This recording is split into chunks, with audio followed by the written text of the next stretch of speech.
It's going down, y'all. It's going down in the university, man. back for another lesson. Right. Yeah, and this one is gonna be American history, right?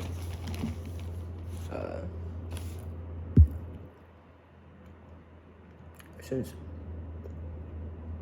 really getting into the Articles of Confederation and the conventions that make up what is still the same pretense for the Bill of Rights we have today, right? I covered this previously in other conversations that have been posted within the lecture hall. But it's time we seriously establish some of the principles. So everybody amongst the mass can get the point, right? Of the derivation of the sovereignty in the soil throughout the entire Great British colonization, the continuation of what is the corporation today, right? Oh, I got something stuck in my tooth.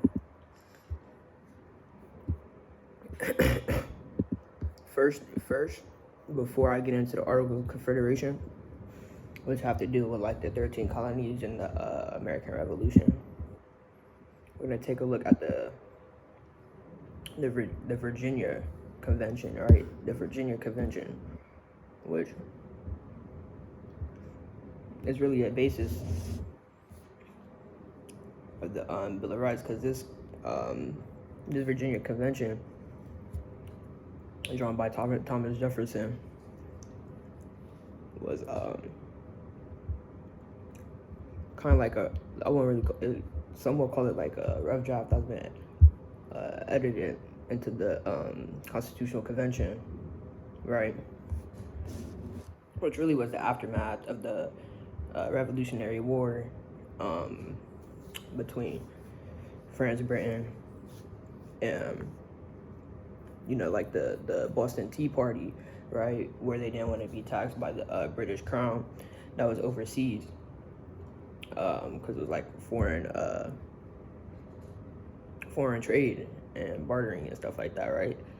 Which makes sense to some people, but furthermore, if we could remember back, some people may or may not, right? But Jamestown, Virginia was the first established American colony within the Union, right? After the Revolutionary War concluded. If we take a look at the People versus Godfrey in 1819, within the territories of New York, we'll be able to see the correct dialect of what will conclude into the Articles of Confederation of international jurisdiction and right to claim, right? Because never lose sight of the claim, right? Never lose sight of the claim. And that's something I hold at the top of the checklist for me, right? Anyways, getting into this People vs. Godfrey case, I'm gonna read the summary, then I'm gonna give my synopsis. It's short, so just bear with me. On August 25th, 1818, William Godfrey, a soldier stationed at Fort Niagara, which is in New York, literally right by Canada, stationed at Fort Niagara, was on duty as an orderly sergeant. He was given an order to place a fellow soldier, Thomas Brannagan, in a place of punishment known as the Black Hole. Brannagan resisted Godfrey's efforts to confine him, and when finally imprisoned, demonstrated with Godfrey using the bitter epithets. Godfrey became enraged and struck out Brannagan with the backhanded thrust of his musket. The musket bayonet wounded Brannigan, who shortly afterwards died from his injuries. So it seems like this officer was trying to imprison a fellow soldier into maybe a cell. Things went sideways, and he ended up killing him. Meanwhile, this is in the estates of New York, right? The Union States of New York, right? Godfrey was brought to trial at the Niagara County Court of Oyer and Terminier. Immediately, he challenged the jurisdiction of the court, asserting that because the injury that caused Brannigan's death had occurred in the fort, within a fort of the United States government, only the federal courts had the power to hear the case. So this took place on a military camp, kind of like a combine, right? Where you might see like one of those marketplaces where you got the jail, the state court office, maybe like a couple pubs and saloons. If you could just get vision the setting of like a 1700 type of late 1700s type of town, right? Continuing on, although Justice Jonas Platt allowed the trial to continue and Godfrey was found guilty, he deferred Godfrey's sentencing until jurisdictional issue had been decided by the New York Supreme Court of Judicature, which is wise because murder is a felony. It's a felonious assault, and it would make sense that a lower court or a county court wouldn't try a case like this. In the Supreme Court, Attorney General Thomas Oakley represented the people, while Godfrey was represented by Daniel Cady. The argument focused on the history of the fort at Niagara, which had originally belonged to France. So the fort was under dominion by France. Was captured by British in 1759. The dude died in 1818, so that's just like a previous, right? Was transferred from France to Britain under the 1763 Treaty of Paris. That's important to remember. Following the Revolutionary War, the right of British Crown to the territory comprising the state of New York became vested in the people of New York and full sovereignty. As far as the British relinquishing the vessel of the servitude of that camp or the fort grounds, right? The Treaty of 1783 recognized the boundaries of New York State, and the Articles of Confederation expressly reserved to the sovereignty of each state, meaning the other 12 states that were there, right? The fort itself surrendered to the United States under the Treaty of 1794, and since that time it had been possessed and garrisoned by the United States. The Supreme Court held that the fort was subject to the jurisdiction of the state, since the lands upon which it had stood had not been ceded to the United States. That's important to remember, right? Because in a full sovereign capacity, the soil and the land is in regards to the more sovereignty, right? Now this is where it costs to pay attention, right? Chief Justice Amber Rose wrote the opinion of the court, which he stated that it was beyond all doubt the United States acquired no territorial rights or any portion of the New York State under the Treaties 1783 and 94. When Great Britain withdrew its garrisons, the fort became property of several states within whose limits the garrisons were located. Basically meaning, it's just another word for troops that are kind of like located in a camp where, you know what I'm saying, they got their tents, their little open pit fires, whatever else. You got the armory, and then you got like a shooting range. You get the point. occupations of the fort, the United States troops, and its evacuation of the British under the treaties could neither be considered as evidence or the right of federal government to the post itself, nor act as hostile to the rights of the New York State. The court was perfectly satisfied with the jurisdiction of the state attached to the crimes extended to the person of the prisoner, and nothing remains that the judgment is passed in according to law. Right? So the meaning of this case in particular was that that Great Britain didn't have territorial rights over that camp, or I should say the battleground, if you call it that, right? Which makes sense, as it was stated in the treaty. We know that much. So for the Godfrey to have killed Brannigan on the land that wasn't United States, it couldn't fairly be tried because it was going through the courts and the rights, territorial rights, which the United States had no authority over. Now that's important as we understand, because this is all following the secession of the Revolutionary War and the perversion of an economy, right? During this time of like servitude, because a lot of people were coming from some people were coming from the Brazil area, some people were coming from from the Great Britain, and then others were coming from France to exploring the trade of this new West Coast, or this new continent, right?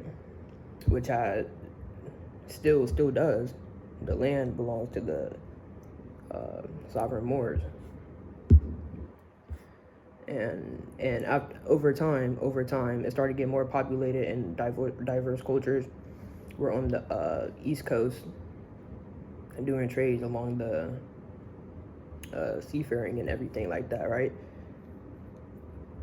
So, in like commonalities and laws, as we'll see in the Articles of Confederation, Moors were dividing land grants, right? Not control over the soil, right? Not like putting a whole oil well and fracturing the grounds and everything, but just like planting in agriculture and cotton fields, maize fields, stuff like that, right?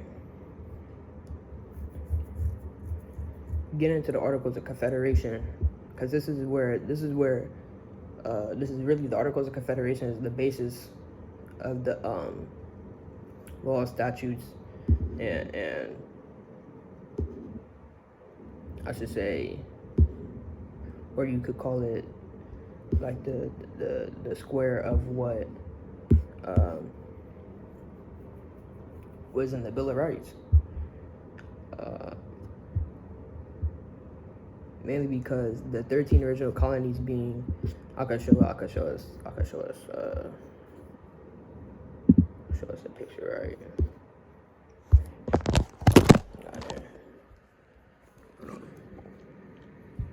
These are the 13 original colonies, right? And to the left, this is all, or to the left, that's all land that wasn't divided, right? But we see going up this East Coast was territories divided into the Union that created what they call today. These are just Great British territories of what they call today the continuation of the United States Service Corporation, right? 1, 2, 3, 4, 5, 6, 7, 8, 9, 10, 11, 12, 13. Okay. And these, in particular, these states, you could call them that, is where, I think this is upside down, but is where the revolutionary kind of resided, right? And a lot of the aftermath within this side of the East Coast is where delegates would continue to trade, barter, and enact. And in order to trade, barter, and enact, they first had to, like, not really re-enlist, but had to side with the, you had to go through the Continental Congress and the convention that I talked about in Philadelphia, right? Now, I'm gonna show us these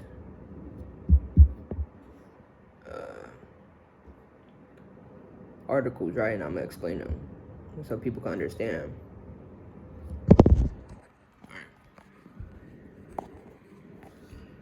Okay, so let me read this part real quick, though. Let me grab a pointer.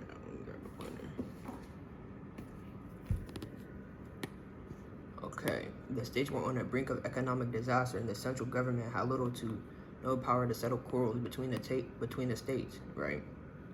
Disputes over territory, war, pensions, taxation, and trade threatened to tear the country apart. Why so?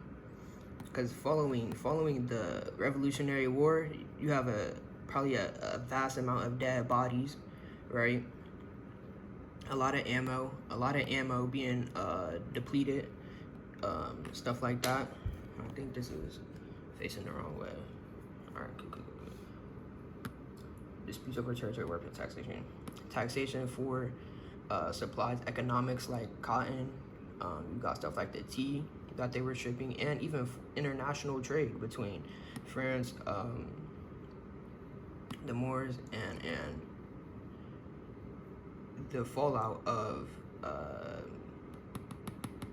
Esquires ceding from the British Crown, right? In May 1787, the Constitutional Convention assembled in Philadelphia. I mentioned that earlier, to revise the Articles of Confederation. They shuttered the windows of the State House and swore secrecy so they could speak freely, right? And among these delegates, that was when I was talking about the 35 Moors and the 15 European like traders and everything. Well, not necessarily traders, but barterers, right? And that's their what I was summing up earlier, right? Continuing. By mid-June, the delegates had decided to completely redesign the government. After 3 hot summers and a highly charged debate, the new constitution signed, which remains in effect today. I didn't mean to say ineffective, right? So looking at these articles, this is where we see the start. I should say this is where we should see the ball rolling, right, from the end of the British siege all the way into continuing into the colonization of the Service Corporation and the territories of the land grants that they were given by the sovereign capacity of the Moors, right? Each state retains its sovereignty, freedom, and independence in every power, jurisdiction, and right which is not by Confederation expressly delegated to the United States and Congress assembled. Okay. Article 3, the states, the said states, or the said colonies hereby, because it was 13 states that formed one union, right? It was like something to create a more perfect union. That's the 13 states that were in the perpetual league, right? The said states hereby severally enter into a firm league of friendship with each other for the common defense and security of their liberties and mutual general warfare, binding themselves to assist each other against all forces offered or attacks made upon them on account of religion, sovereignty, trade, or pretense whatever. So this is basically constituting that the 13 colonies or the 13 states should do as not as they please, but they should work cohesively to build a solid nation, right? Article 4. The better to secure and perpetuate mutual friendship and intercourse among the people of the different states and the Union, the free inhabitants of these states, pauperers, vagabonds, and fugitives from justice, accepted, shall be entitled to all privileges, immunities, and free citizens of the several states. And the people shall have free ingress and regress to form any other state, and shall enjoy therein all privileges and trade commerce subject to the same duties, impositions, restrictions as inhabitants thereof respectively. This is all confined within the borders of the newfound territories within the land grants that they were permitted, right? Provided that such restrictions shall not extend so prevent the removal of property imported into any state into another state which the owner is inhabitant, provided also no imposition, duties, or restrictions shall be laid on any state on the property of the United States or either of them. Alright. Again, the United States is really Great Britain, right? Or you could call it the monarch, not French monarch, but the British monarch. If any person guilty of charge with treason, felony, or any other high misdemeanor, let me restart, man. If any person guilty of or charged with treason, felony, or other high misdemeanor in any state shall flee from justice and be found guilty of the United States, he shall, upon demand the governor or executive power of the state from which he fled, to be delivered up and removed to the state having jurisdiction of his offense. Basically saying a competent authority within their capacity would most likely or would definitely have to deliver the punishment or the rebukement, right? Full faith and credit shall be given in each of these states to the records, acts, and judicial proceedings of the courts and magistrates of every other state. Article 5. For the more convenient management of general interests and capital margin of the Service Corporation, delegates shall be annually appointed in such a manner that the legislation of each state shall direct to meet in Congress on the first Monday in November, and every year, with the power reserved to each state to call its delegates or any of them at any time within the year to send others in their stead for the remainder of the year. So if they needed to call like a meeting, or if they needed to conduct other inquiries for the direction of one state versus another, whether they were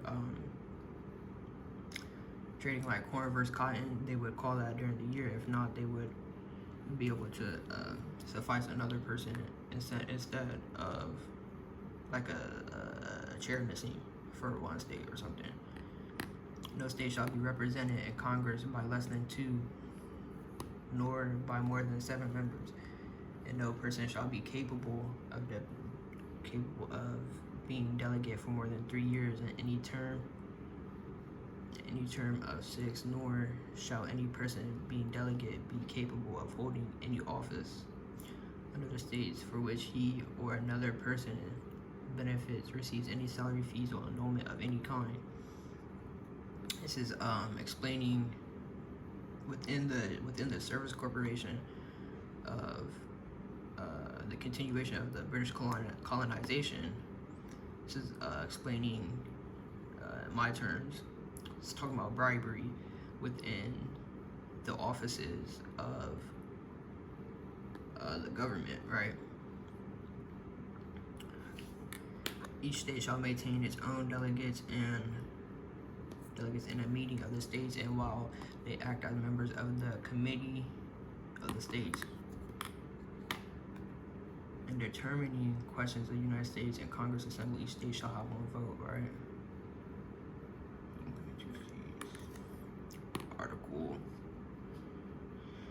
Article 6. No state with I'm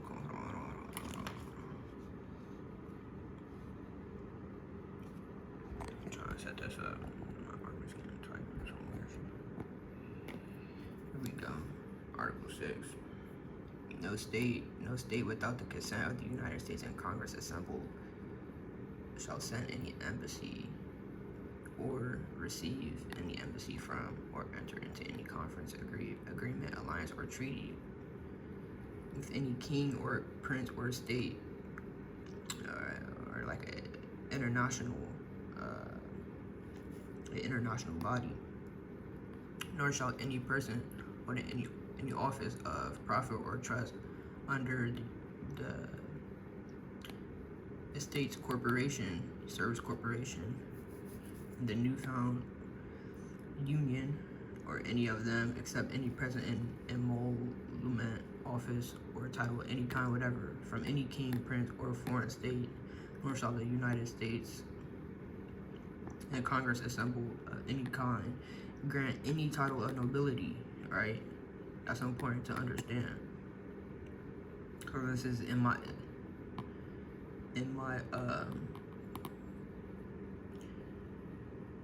thesis. This is saying without the consent of the United States, meaning like the Supreme Court and the delegates within Congress and the legislature, no single union or a state can barter and trade with the foreign body national, right? That's important to understand because it's and this I'm not gonna lie, this might be my fault for letting it even perverse this deeply, right? The misconceptions that I'm here to provide clarity on. But it's very important for people out here not to run around like they're fucking headless pirates. You know what I'm saying? That's why I'm introducing us to these articles, statutes, and furthermore, the law of the land. This all derives from, I don't know, maybe my immaturity or my lack of care, but we're starting to see down the right track. And we're going to continue to drive this point home. Furthermore. Shit, what was that right here? Right, here we go. No two or more states shall enter into any treaty, confederation, or alliance, whatever between them, without the consent of the service corporation, or furthermore, without the continuation of the British monarchy and Congress assembled, specifying accurately the purpose for which the same is to be entered into, how long it shall continue. This is not regarding foreign bodies, right? This is within the confines of the states of the union, right? Furthermore, no state shall lay any imposts or duties which may interfere with the stipulations and treaties. This is important to understand, right? When it's talking about a state like this, it's meaning a territory under the British colonization, right?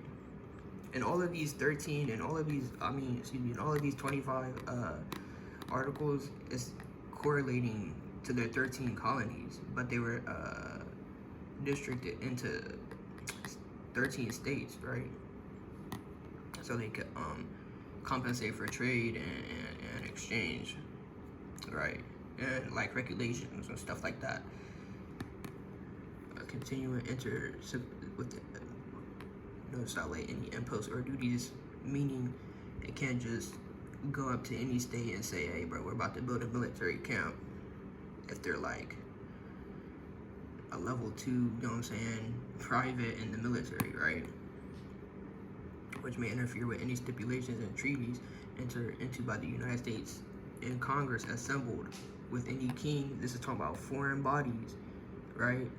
Foreign nationals, and more sovereignty with any king, prince, or state in pursuance of any treaty already proposed by Congress, the courts of France and Spain. Again, international barters and trade, right? So I'm reintroducing us into a lot of these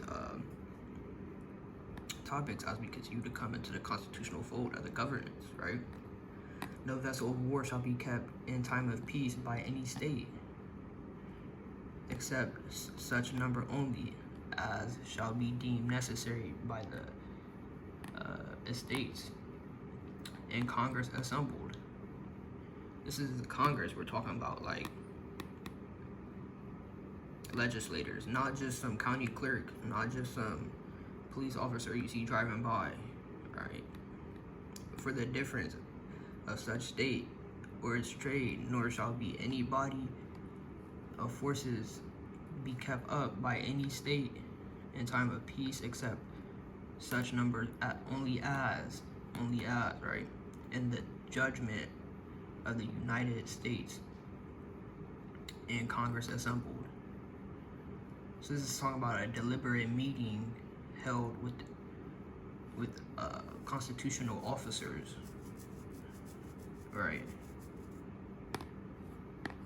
Shall be deemed requisite to garrison the forts necessary for defense of such state, but every state shall always keep up a well-regulated and disciplined militia, sufficiently armed and accoutred, and shall provide and constantly have ready for use in public stores due to number of field pieces, tents, proper quantity of arms, ammunition, and camp equipage.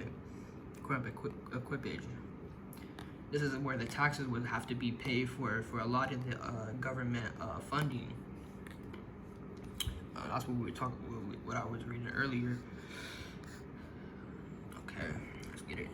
No state shall engage in any war without the consent of the United States and Congress assembled, unless such state be actually invaded by enemies, or shall have received certain advice of resolution being formed by some nation of Indians to invade such a state, right? And I want it to be clear, just because someone may be an Indian does not mean they are in full sovereign capacity, right? Because to be a sovereign citizen means you dump the lien, right, or the estate. But when it's considering Indians like this is talking about like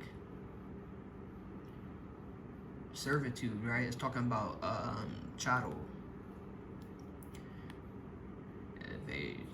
To invade such a state, and the danger is so imminent as not to admit of a delay to the United States and Congress assembled to the Union States can be consulted, right, with the proper authority, nor shall any state grant commissions of any ships or vessels of war, right, nor letters or marque or reprisal, except after a declaration of war by the Union and Congress assembled, right, by the British Union, and then only against the kingdom or state, the subjects thereof, against which war has been so declared, and under such regulations as shall be established by the United States and Congress assembled, unless such state to be infested by pirates, right? This is what I was talking about. This is what I was mentioning earlier,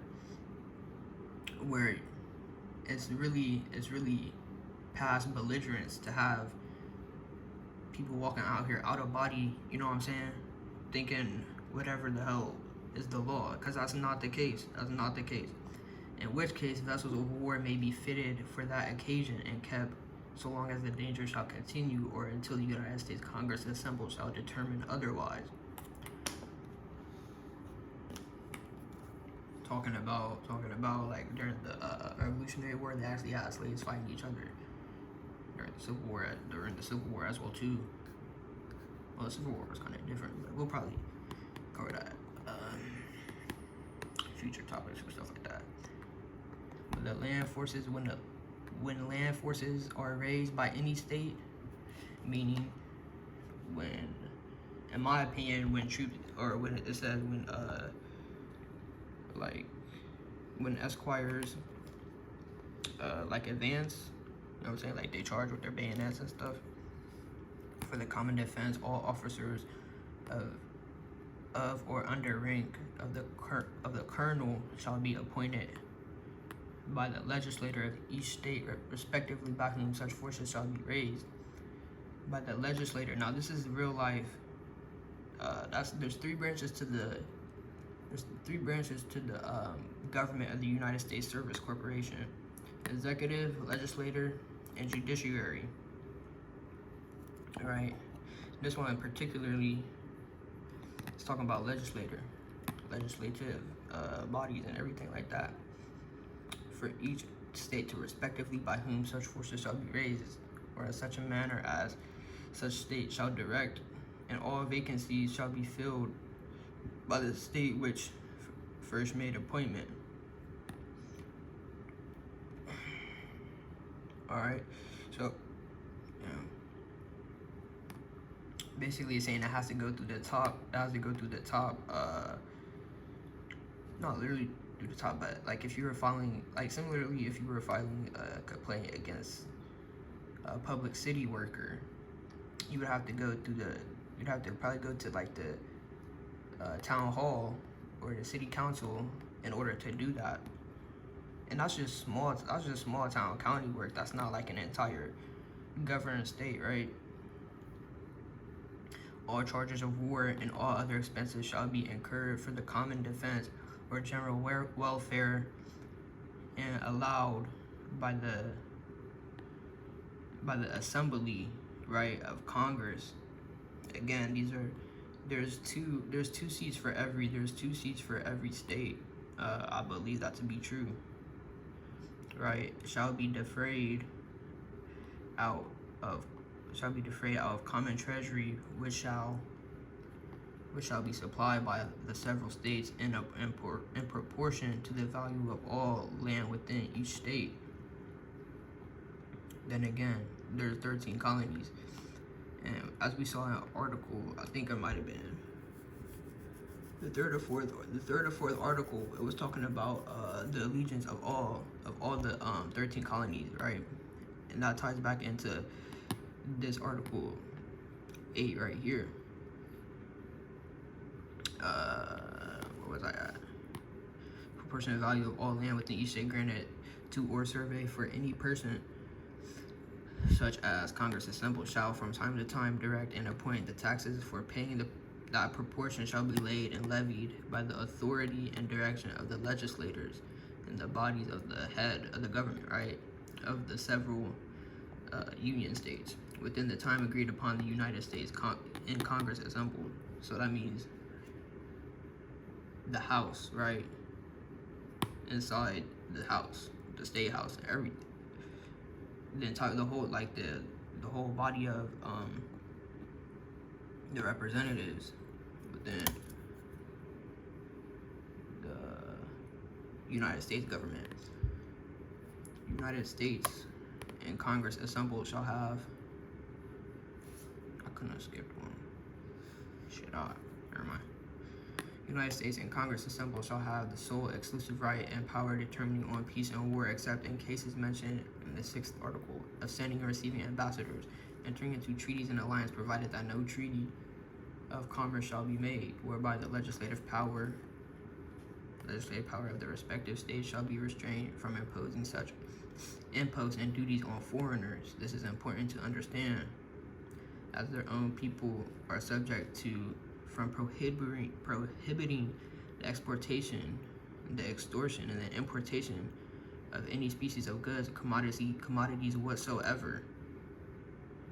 I'm gonna read that one more time for people who may be the headless pirates out here who not understand their capacity as a United States citizen.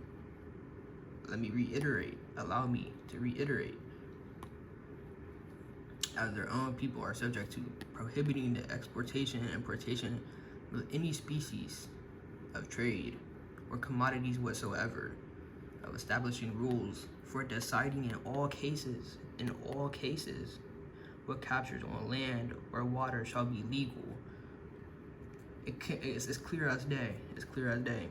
In all manner and in what manner prizes taken by land or naval forces in the service of the United States shall be divided and appropriated, of granting letters of marque and reprisal in times of peace.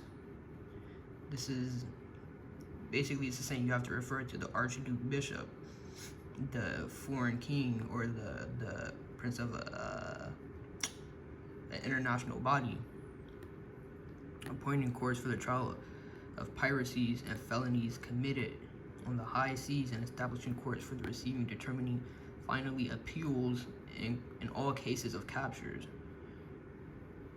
We acknowledge this much to be true, provided that no member of Congress shall be appointed a judge of any of the said courts. Right? That's pretty much self-explanatory, that one. Okay. I'm glad we're able to understand this, so we could be on the same page of the majority, right? And more importantly so, to provide clarity on misconceptions.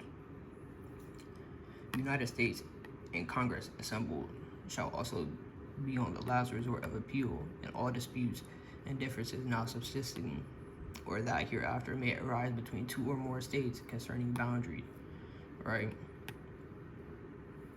Which we could double back on that too. Jurisdiction and any other cause, whatever, right? Which authority shall be exercised in the manner following. Proper authority as well. You know what I'm saying? Cause I'm here to help the grand jury remember.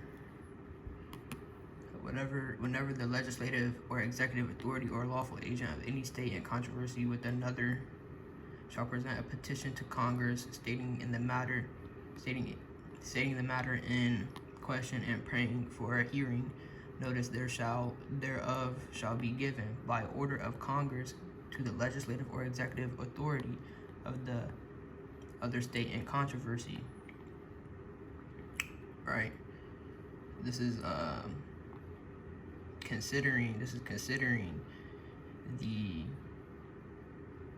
barters that have unfolded, right, amongst as it says right here, amongst the high seas. Going through this, so if this was like a joint venture, this kind of sums up a vast amount of authority within the competency, right, that we see to be, you know what I'm saying, this is actually the Article of Confederation, right? This has been here since the 1700s, so nothing has changed, right? Continuing on. Notice thereof shall be given by order of Congress, legislative, executive authority, understand controversy and day assigned for the appearance of the parties and lawful agents, who shall then be directed to appoint by joint consent commissioners or judges to constitute a court for hearing and determining the subject matter in question by If they cannot agree, Congress shall name 3 persons out of each of the United States from the list of such persons. Each party shall alternately strike out 1. The petitioners beginning until the number shall be reduced to 13. From that number, not less than 7 nor more than 9 names, as Congress shall direct, and in the presence of Congress or a constitutional meeting, shall be drawn out by lot, and the persons whose names shall be so drawn, or any the 5 of them, shall be commissioners or judges within their proprietary authority in the capacity that they have, that any qualified judge would understand, right? To hear and finally determine the controversy. So always, as a major part of the judges who shall hear the cause shall agree in the determination. And if either party shall neglect to attend the day appointed without showing reason which Congress shall judge sufficient, or being present shall refuse to strike, the Congress shall proceed to nominate 3 persons out of each state, right? And the Secretary of Congress shall strike in behalf of such party absent or refusing, and the judgment and sentence of the court within the Congress meeting, the congressional hearing. Again, this is not county clerks guinea pig level. This is actual, you know what I'm saying, past the DAs. So, to be appointed in the manner before prescribed shall be final and conclusive, and if any of the parties shall refuse to submit the authority of such court to appear or defend their claim or cause, the court shall nevertheless proceed to pronounce the sentence or judgment, which shall in like manner be final decision. The judgment of the sentence or other proceedings that I myself have done in the past, being in either case transmitted, commissioner before he sits in judgment shall take the oath administered by one of the judges of the Supreme or Superior Court of the state where the cause shall be tried. It's important to understand well and truly to hear and determine the matter in question according to the best of his judgment, without favor, affection, or hope for reward, provided also that no state shall be deprived of territory for the benefit of the United States. That was a long one, right? But I think, hold on, which one is that? Right there. Okay, Article 9. Yeah. Hopefully you caught that one, right? If not, continue to read it. Anyways, let's get it. Next one. All controversies concerning the private right of soil. Okay, I'm gonna read this entire thing and then I'm gonna crack down on this one, alright, bro? All controversies concerning the private right of soil claim under different grants of two or more states, furthermore meaning I just hit my elbow. Shit. Whose jurisdiction as they may respect such lands in the states which pass such grants are adjusted, the said grants either of them being at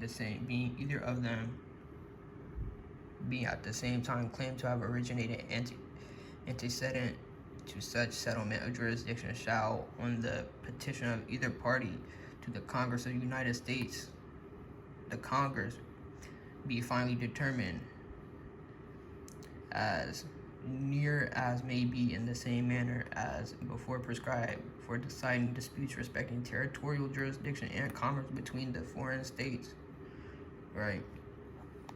Not only the Union, talking sovereign capacity and the authority of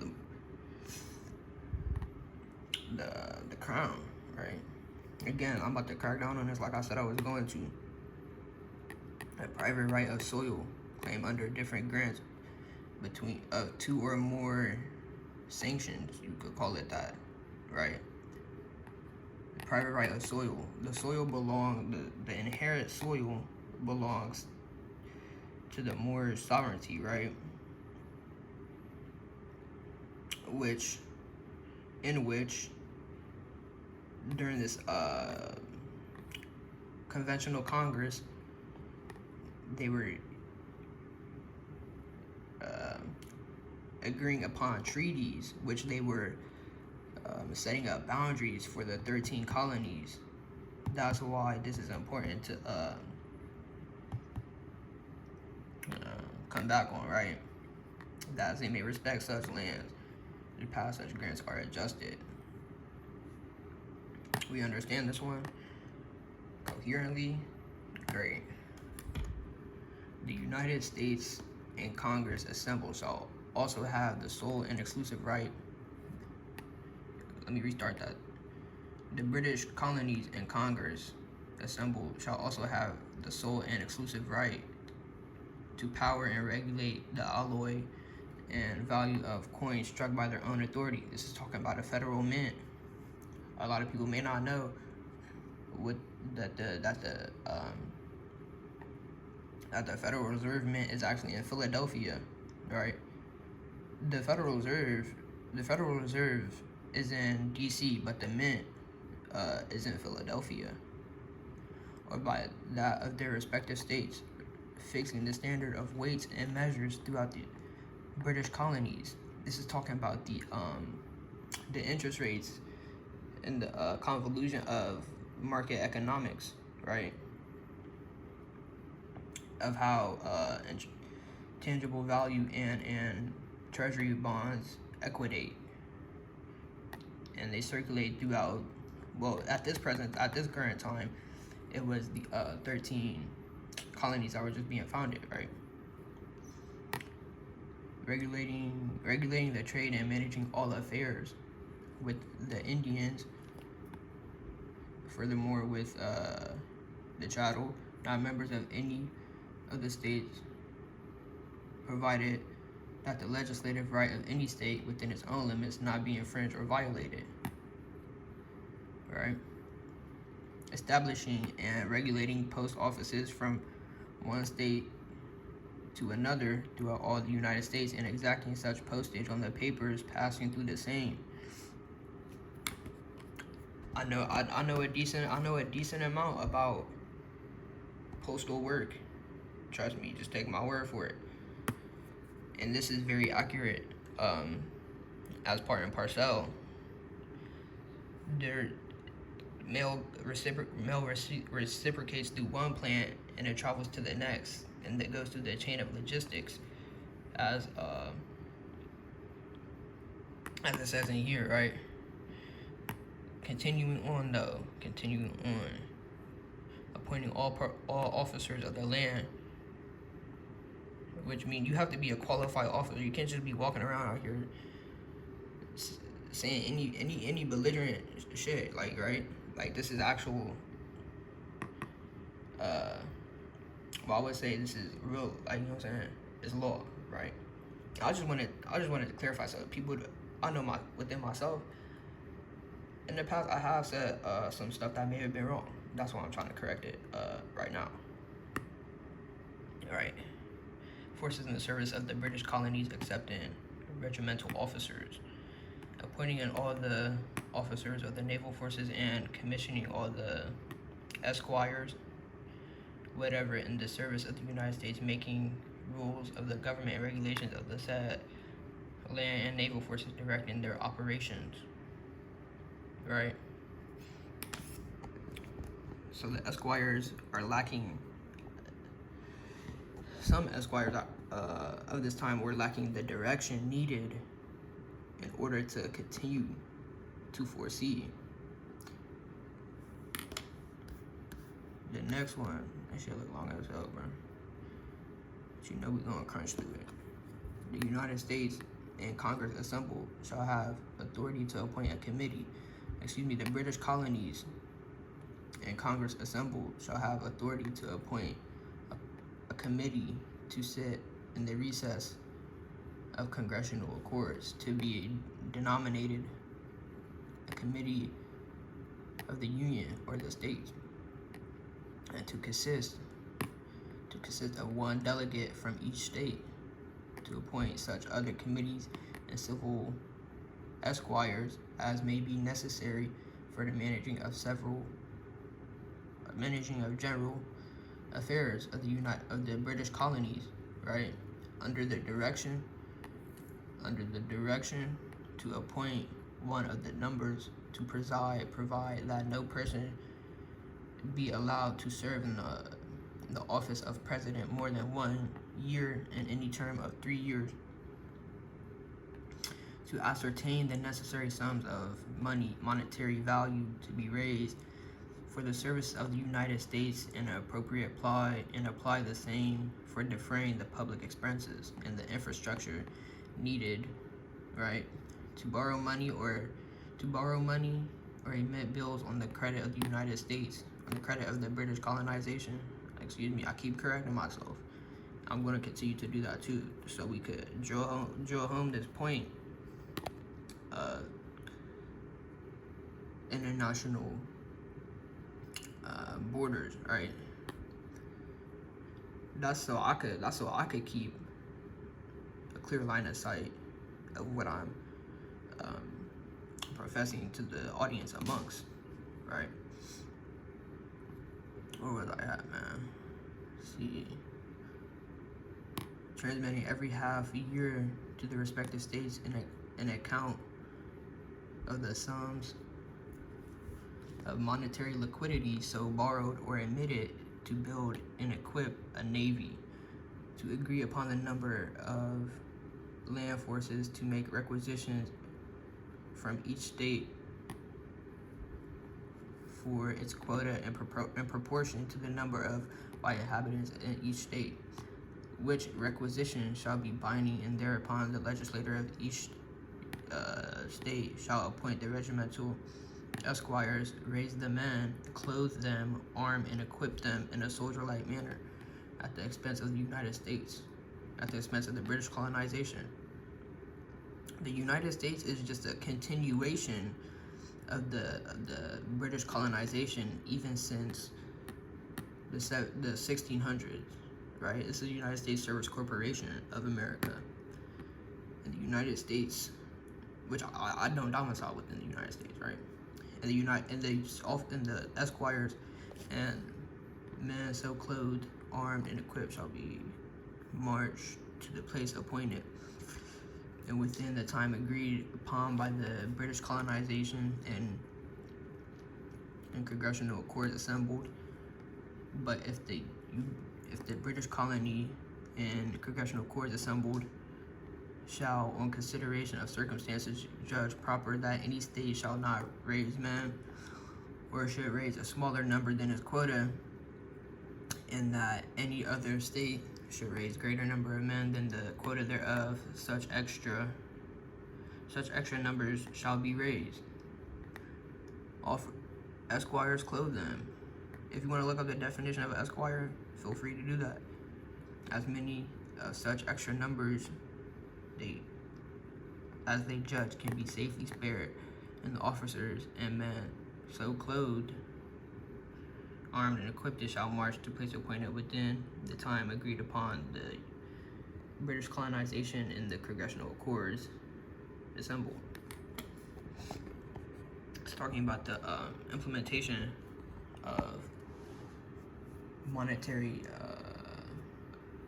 policy, right? Monetary policy within military, which I mean, if you know, you know. I guess it's a lot. I'm trying to stay on topic right now.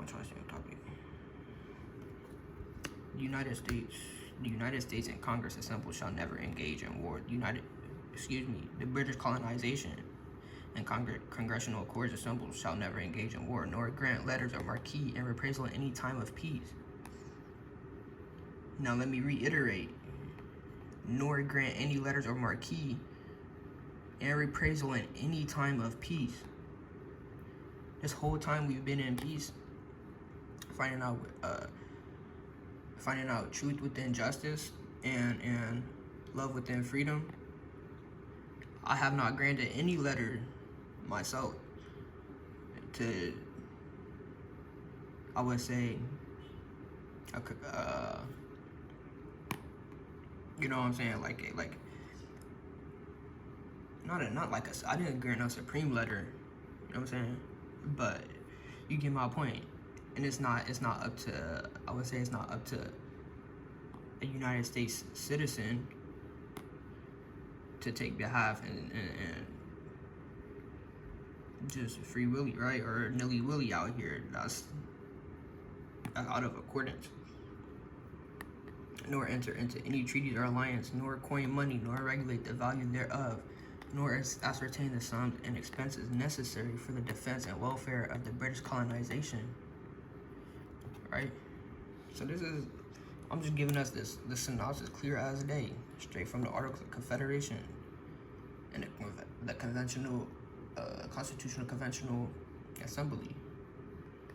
Nor borrow money to the credit of the British colonization,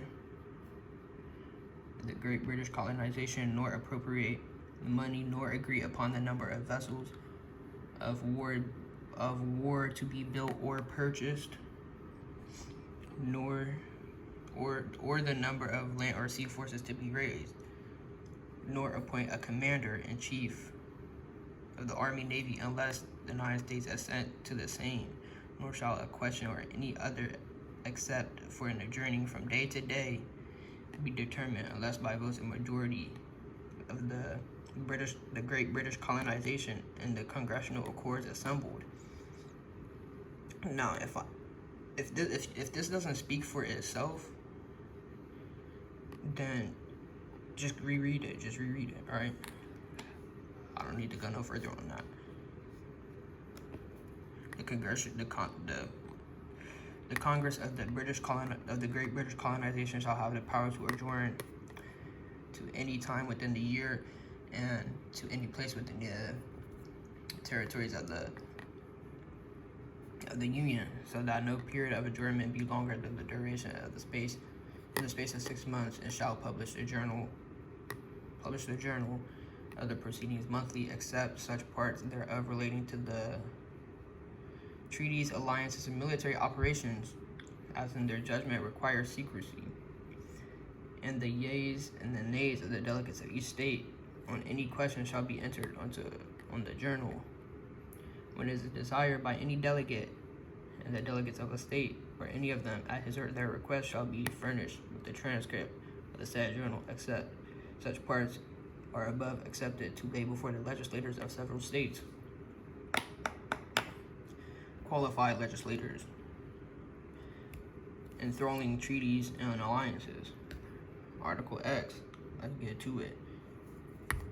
The committee of the states, or any 9 of them, shall be authorized to execute in the recess of Congress such the powers of congressional. I got a battery percent warning. Hold on. Let me double back real quick. The committee of states, or any 9 of them, shall be authorized to execute in the recess of Congress as such of the powers of Congress as the United States, as the British colonization and congressional accords assembled by the consent of the 9 states shall from time to time think expedient to vest them with, provide that 0 power be delegated to that same committee, for the exercise of which by the Articles of Confederation, the voice of 9 states, the voice, one more time, the voice, and Congress of the British colonization assembled is requisite. To sum that up, it must take basically show me this guy. The Congress would need to implement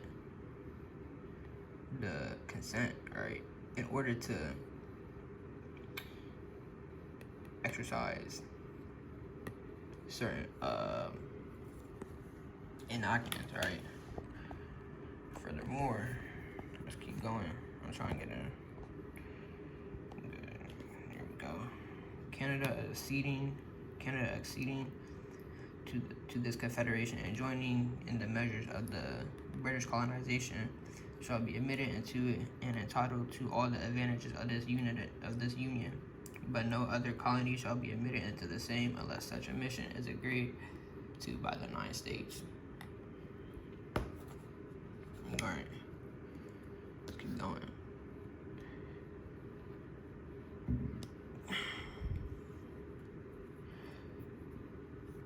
I believe this is referring to Canada being able to trade with other territories of the Union within the Union. But one Union can't just like go all the way out to Canada and cross the borders and everything, right? Okay, Article 12. Try to speak this up a little bit. Okay.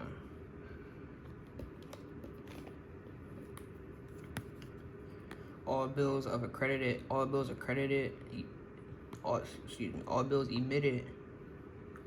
credit emitted, monies borrowed, and debts contracted by or under the authority of Congress within the British colonization before the assembling of the Union in the States in pursuance of the present Confederation shall be deemed and considered as a charge against the British colonization for payment and satisfaction whereof the said British colonies and the public faith are hereby solemnly pledged.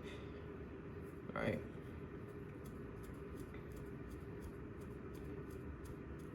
So it's basically saying like the $31 trillion of debt that to this day that that the United States Service Corporation is indebted to.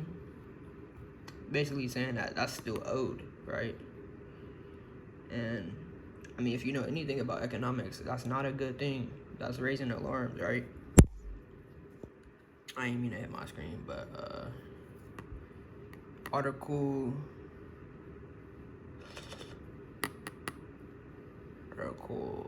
shit, I'm drawing a blank. Article 13, there we go. Every state shall abide by the determination of the Great British colonization in the congressional accords assembled. And that's the District of Columbia. The District of Columbia is where the head of the state gathers, right? And it's not a state for a particular reason, because it's free to the people, right? And congressional accords assemble on all occasions, on all questions which by this confederation are submitted to them, and the articles of this confederation shall be inviolably observed by every state, and the union shall be perpetual, meaning every proprietary qualified person, right? And the union shall be perpetual, nor shall any alteration at any time, any alteration of what any assumption someone may have provocatively assumed, right, is inviolable at any time hereafter be made in any of them, unless such alterations be agreed in the congressional accords of the Great British colonization and the Service Corporation herein, and be afterwards confirmed by the legislators of the said state afore. I hope that made sense. And this last part, I'm gonna blitz through, and then probably I'm gonna wrap it up. And whereas it hath pleased the great governor of the world, to incline the hearts of the legislatures we respectively represent in Congress and congressional accords, even the Library of Congress. I ain't even going to speak on the grandfather clock of destiny.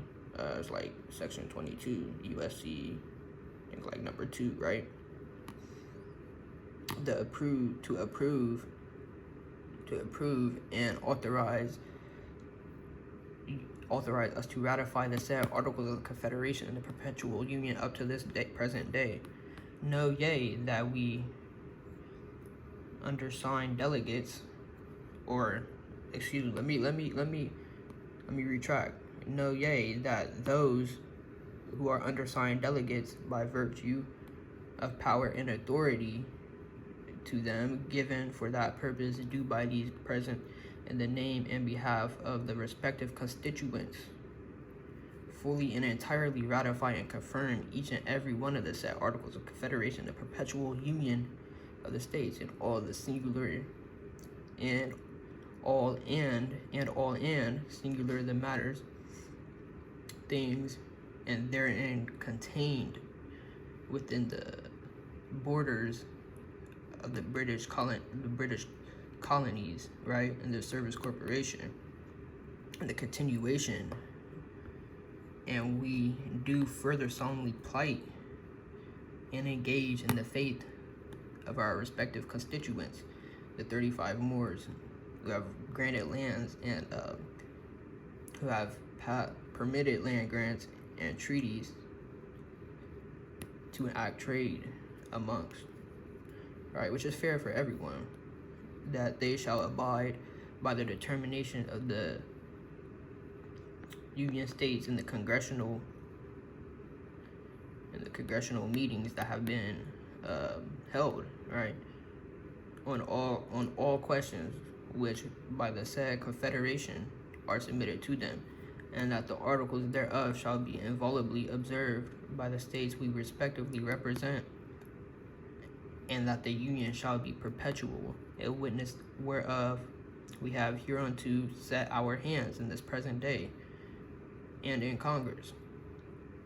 Done at Philadelphia, in the state of Pennsylvania, the 9th day of July, the year of our Lord 1778, and in the 3rd year of independence in America, which would have had to be after the Revolution, 3 years after the Revolutionary War.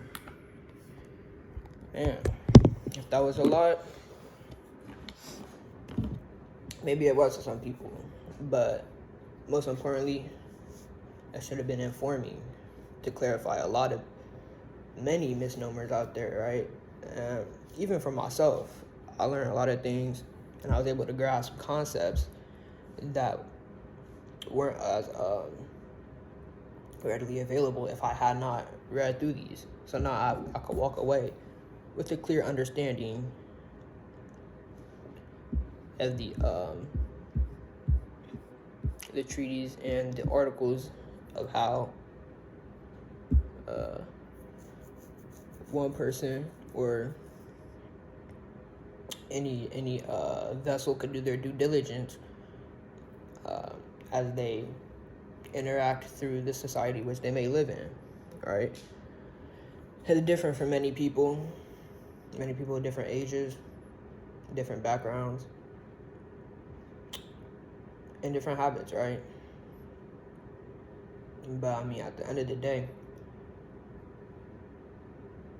I feel like, or I should say, I believe that this lesson in particular, spawning back to the Articles of Confederation, was a very solid basis for us to continue to move forward and constitute the correct understanding, right? The correct understanding of how the government operates, and also just your local government, whether it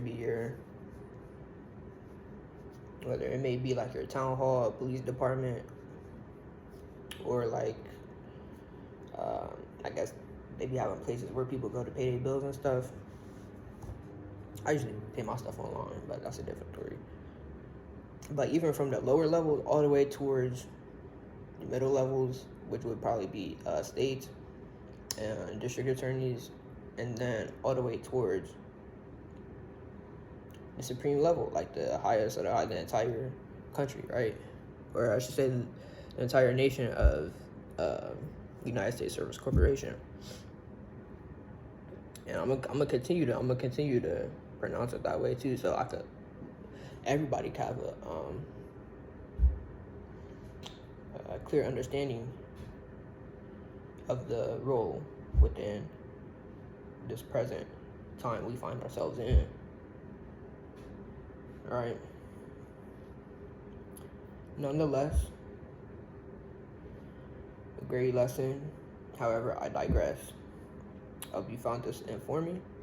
I did it myself. It was a little bit long, but it was worth it in the end. Never mind that. I'll catch you guys in the next one. Stay up and vibe high.